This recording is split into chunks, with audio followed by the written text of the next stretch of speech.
In this video, I'm going to show you how you can easily turn off auto rotate on an iPhone. Be sure to watch the video to the very end so you don't make any mistakes. Let's get started, guys, and by default, if you go to almost any app, let's say Safari, and then if you rotate your phone horizontally, it will change the orientation from portrait to landscape.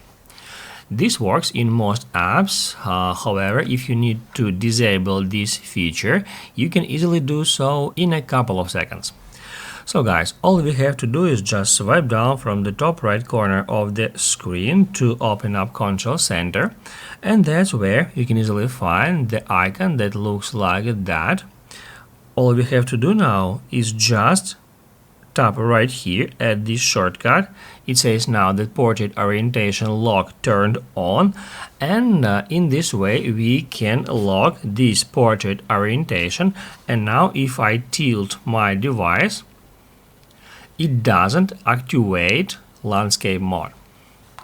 Basically, guys, that's how it can be easily done, and if this video was helpful for you, don't forget to hit the like button.